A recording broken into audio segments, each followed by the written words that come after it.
Hello everybody, this is Griffin Hales with Electric Bike Report, and today I'm going to be reviewing the Blix Double, a versatile electric bike from what I personally view as a frame style on the rise with an electric utility bike. You can use it for everything from everyday commuting to carrying your child and groceries all at the same time. E-bikes like the Double are built to be highly versatile, which makes them appealing options in many ways. Whatever your use case for an e-bike, the Double is looking to be the solution. The highlights are its highly customizable nature, making it good for carrying a second passenger, as the name Double would suggest, but there are dozens and dozens of accessory combinations, while also having an overall construction that lends itself to be a viable option for just about any rider, regardless of your level of e-bike experience. Its look is laid back, it's a pleasant ride, but it can also mean serious business when it needs to, thanks to a strong 750 watt motor, and it can have all day or even all week battery life when you equip the optional second battery. It's an impressive utility e-bike for sure, but will it hold up in our testing and make a case for one of the year's best utility e-bike options? Let's go through our testing and review process and find out.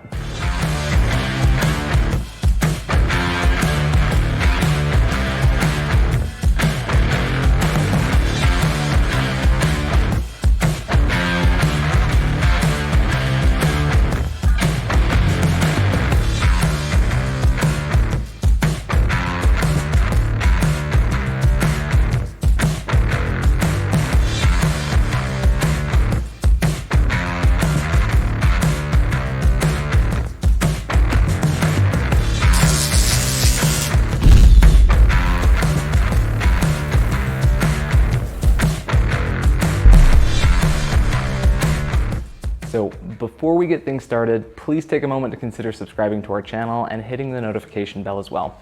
It helps support our channel, which enables us to bring in more bikes to test and review for our audience, and it will let you know of any future videos we post featuring more e-bike content. Now, let's talk about this e-bike. As I mentioned in the opener, the Blix Double is a utility bike for the person who values options when it comes to how they'll use their e-bike and how they want to ride it. Do you want a comfortable bike for joyrides? It can manage that. Do you want a sporty commuter that can haul plenty of cargo? It checks that box too. Or as the name Double might suggest, it's even capable of bringing along a second rider, be that one of your kids with the help of something like a child seat, or possibly even a friend or fully grown family member. Now, that's possible, and that versatility is afforded by the fact that the Double's rear rack, which is welded to the bike frame, can support up to 150 pounds, making it good for a passenger seat or for loading up with all the gear you'd ever want to carry. Blix offers a wide variety of options for how to outfit the Double, from the large basket featured here and to what they also call their mini VIP section, adding bars and a cushion for little riders to sit comfortably back here as well. Now, for folks out there like my cousin, who her and her husband like to employ the buddy system while riding, you can also equip foot pegs, as we have featured down there below, a cushion in place of this basket right here, and the mesh guards as well, making it possible to have a second rider safely riding behind. But even if you're loaded up in the back with people, you can still haul a lot of gear. You can add on a frame bag, such as this one featured right here, and of course a front rack to allow for more cargo storage. This frame bag in particular I like. It's got a large middle pocket and it's got smaller zipper ones as well. It can really house a lot of things and it's really convenient for storage. It's one of the reasons I think utility bikes will be on the rise this year and in the years to come. They're just so well useful. And Blix offering you a lot of accessories to make the most of the design is setting their customers up for success. Now, for a bike to be so inviting to max out the available 400-pound payload capacity, it's crucial to have a good support system in place beyond the frame. Blix has equipped this bike with a powerful 750 watt motor. It'll give you the oomph you need to get going, and it rolls nicely on 20 by 3.3 inch wide tires that offer a wider footprint for better stability and good traction out on the roads with this tire tread. And one final time where the word double comes into play yet again is the option Blix offers you to equip a second battery, thus doubling your range. The bike comes with a standard 672 watt-hour battery here in the frame, but for those who want to get all the mileage possible they can get between charging, you can add the second battery option to 2x your range, featured behind the seat post here. Blix claims the dual batteries can go up to 80 miles, and we're gonna see if that lived up to that claim in our range tests here in just a moment. In general, I'm a huge fan of the direction Blix seems to be going in. This is now the third bike that we've tested from them that's in their lineup, which can be equipped with 2 batteries. And I know from my conversations with e-bikers, having enough battery life to get you wherever it is you want to go without feeling like you have to go really easy on the motor at all times is something that matters to a lot of people. So while I like the 672 watt-hour battery that Blix equips standard, it's really nice if you're the anxious over range type that you can silence those fears and concerns by doubling up with that second battery. Now, that covers what I feel are the bike's biggest highlight features, but let's take a closer look at the spec sheet to wrap up the parts list that Blix is equipping here on the Double. The Blix Double comes as a Class 2 e-bike, meaning it will travel up to 20 miles per hour via pedal assist or throttle. Riders who live in areas where Class 3 riding is allowed can increase the pedal assistance up to 28 miles per hour by adjusting the speed settings in the Blix app.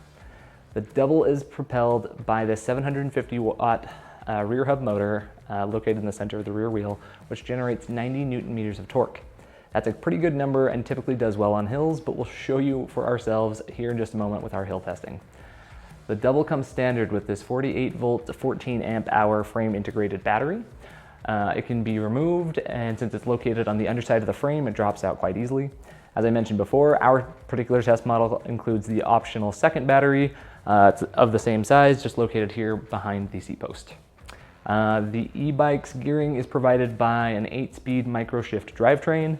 I like the 8-gear range, and I think it does well for the bike's traveling speeds on flats, and it shifts easily enough when you need to adjust on more hillier areas, thanks to just this quick shifting right here. The brakes are hydraulic disc brakes with 180 millimeter rotors front and rear that provide maximum stopping power. It also comes included with an auto cutoff switch to turn the motor off when you tap on the brakes. A great safety feature that is common on a lot of e-bikes, but always a welcome sight. The bike is just very approachable. It's one of the things that it really has going for it, as it's only 15.5 inch on the standover height when you don't have this frame-mounted bag here, making it relatively easy for just about anyone to hop on and ride. Now, it is a one-size-fits-all frame, meaning that there aren't other options, but Blix says that this should be able to accommodate riders between 5 feet tall and up to 6'2". As a 6'1" rider, I didn't have any gripes with the sizing of the bike. I felt fairly comfortable in all the miles I logged on it. There are nice included features such as the fenders, which help keep you dry, although I do wish the front one was maybe just a little longer for more coverage. And you have a integrated headlight, and you have a little bell as well, just to let people know you're approaching and need to pass. And finally, it does have this two-legged kickstand down here. The kickstand is a nice, it functions well, but it does present one of my few complaints with the bike. It hangs very, very low when it's lifted up and doesn't have a whole lot of ground clearance.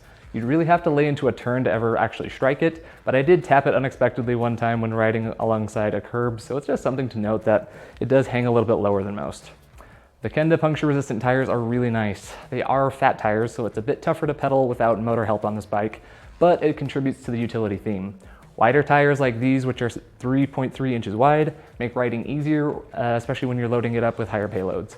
I'm a fan of any fat tire e-bike when riding with my son in the back, but the shorter diameter of the 20-inch wheels keeps the rider lower. Center of gravity is just all lower to the ground, making it much easier to ride around with a +1 than on a lot of other e-bikes. The cockpit layout is pretty simple. The grips allow your hands to feel stuck on the bar. They feel pretty good. And Blix equips the Double with a very minimalist display here on the left-hand side as well. It can be a bit limiting. It's small in black and white, and it's not the brightest I've ever seen, but what I love about it is the fact that Blix is giving you options yet again. Minimalist designs like this one are either loved or scorned by e-bikers, but if you find yourself in the second group, Blix does have a handy app that pairs with your bike, which, when paired with a phone mount, allows your phone to become a display that shows your typical mile per hour readout, battery life, trip distance, all at once. You can also have some route navigation in there and easy access to Blix support if you encounter any hiccups with your bike. I love that Blix lets you enjoy a less cluttered cockpit by omitting the traditional large display and providing a smaller unit instead. But if you need something extra, you have the option on your phone. And it's not as if you have to use the app either. You can still ride without it. Overall, I think that the Double is set up pretty well, but we of course need to see if all the assembled parts can deliver on a good riding experience or not. So let's take a closer look at our testing and see how it performed. E-bikes like the Double can travel at pretty fast speeds, so we like to make sure the braking is up to the task of stopping the rider in a hurry when needed. This is why we perform a brake test. Here at EBR, we bring bikes up to 20 miles per hour before hitting the brakes and measuring the distance it takes to stop. We try to brake as quickly as we can while also maintaining control of the bike in a fashion similar to how we think the average rider would stop. We do this multiple times to take an average stopping distance. The Double, again, is equipped with Zoom hydraulic disc brakes with 180mm rotors, both front and rear. Overall, it did quite well with stopping, as it was right in line with our current brake test average, coming to a stop at 21 feet 1 inches. Now, my main takeaway for the Double is that for a bike that is meant to carry more than a single rider, or at least one that has the option of loading up a lot of cargo, you really need powerful brakes if riders are to feel secure when stopping from speed. The more mass that is moving, the more powerful the brakes must be.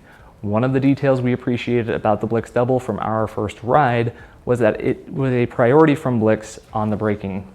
I like that Blix used hydraulic disc brakes here instead of mechanical ones. Sometimes with only a 20-inch tire, which typically stops quicker than larger tires, some bikes will stick to mechanical brakes, but I really appreciate the commitment to better braking by equipping this with hydraulics. Now, Zoom brakes have long been good performers in our testing. We find they tend to require service maybe just a little bit sooner than some other brands, but we've never been upset at them for anything on the reliability and performance side. So overall, my bottom line takeaway from the brake test is that it's a solid result, and I'm pretty happy with it, and I think other Double riders will be as well. Now, in order to gain a better sense of motor engagement, we put all the bikes we review on a circuit test. Our circuit is a 1 mile loop with a small 30-foot climb and 4 right-hand turns. We do multiple laps on this course, starting with a lap with no motor help whatsoever. Then we do one in each level of pedal of assistance, which in the case of the Double is PAS 1 through 5. And with that, we can see the speed profile of the bike as well as get a sense of how well the motor does at engaging with the rider. Now, on the first lap with no motor help whatsoever, I got a 12 mile per hour average. It was a little bit sluggish, but not as bad as I was expecting with those wider tires. As soon as I kicked it up into a PAS 1, I noticed a lot of motor help, taking me up to 14.3 miles per hour. There are steady speed increases across the levels, with things peaking at 19.8 miles per hour and the max PAS 5. Now, my biggest takeaway here is this bike has some solid giddy up and go. The PAS does a good job allowing for meaningful help even in the lower settings, and in combination with the microshift drivetrain, it pedals pretty nicely overall. The wider tires are a little hard to pedal with no motor help, not nearly as bad as some of those larger 4-inch wide fat tires out there, but I would still recommend having plenty of battery for riding should you need to ride around conservatively, then do so. I think the handling was nice overall. Again, the 3.3-inch wide tires offer really good stability and make it easy to lean comfortably into turns. But the bike handles nice, again, with the help of this high-rise handlebar here, which is comfortable and makes it pretty nice when you're using. One last thing to note is the final 2 laps looked nearly identical on that graph we were just looking at. I largely attribute that to the bike feeling ready to move on to Class 3 speeds, but it was respecting the programming we had set up, and we tested it as a Class 2. I do feel the bike handles speed quite well, and even with more experienced e-bike riders would be able to enjoy this in the 22 to 23 mile per hour range. Now, when it comes to e-bikes, there are 2 questions that are always on people's minds. How far does it go? And how well does it work on hills? Well, let's address that first question and talk about this bike and its claimed 80-mile range with our 2 battery setup that we have here. So in order to find out if it could live up to the hype, we did 2 separate range tests. We did one in the Double's highest assistance setting, PAS 5, and one in the lowest assistance setting, PAS 1, to establish a real-world value on how far you could reasonably go on this bike. The Double performed every bit as well as advertised by going 78 miles in our minimum PAS test and then 40.5 miles in our max PAS test. So I have a few takeaways from this particular test section. First, I love that it got right around the 80-mile claim that Blix had. The range test often reveals which brands are quoting theoretical numbers versus numbers that have been established via proper testing. So I'm glad that Blix seems to have done their homework here to make sure this bike could actually get that kind of range. And second, I'm just a big fan of the possibilities this affords people. As we saw in the circuit test, even in the lower PAS settings like PAS 1, it does provide meaningful assistance in getting this bike moving. So those 78 miles were more of a jogging pace than a walking one. And of course, the 40 miles that we logged were at a runner's pace, which is pretty good too for a bike with wider tires that are less efficient at rolling. Even if you would rather not spend the extra money for the 2-battery setup, you can effectively have the results that we got here and expect between 20 and 40 miles from the single battery, which for most people is still likely to go between 2 to 5 days of riding at a time without having to charge, depending on how much motor you're using. At the end of the day, this is a pretty good result from a utility bike here in the range department. As I mentioned before, the two big questions we are asked are how far does an e-bike go and how well does it do on hills? So in order to answer that second question, we have picked one of the nastier hills in town to put e-bike motors to their absolute limit. So with each e-bike we review, we take it out to our test hill of Hellhole, which is 1/3 of a mile long with a 12% average grade. Now, that is much longer and steeper than the average commuter has to deal with day in and day out, but it should answer the question to how helpful an e-bike can be on a hill climb. Now, we do this test 2 different times. We'll do it once using only throttle and once in the maximum PAS. We want to see what the bike can do with the rider and what the bike can do for the rider. Now, in both hill tests, the double did quite well. Kudos to the 750 watt motor here as it produced some great times. In our throttle only test, we got a time of 1 minute and 20 seconds at a 13.6 mile per hour pace, and in PAS 5, 1 minute and 8 with a 16 mile per hour pace. Now, taking into account the 90 Newton meters of torque produced by the doubles motor, I was expecting to see some good results in the hill climb test, and I was not disappointed.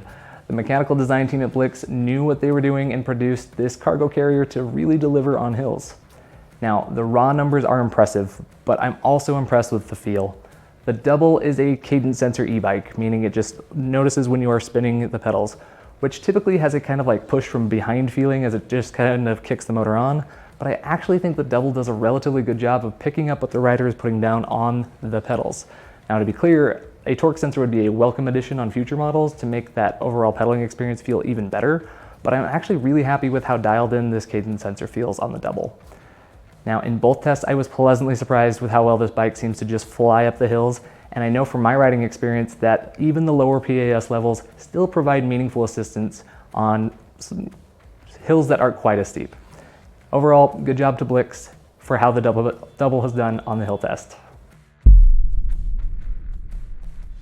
Thank you again for watching our review of the Blix Double. My biggest takeaway from my time on the bike would be this.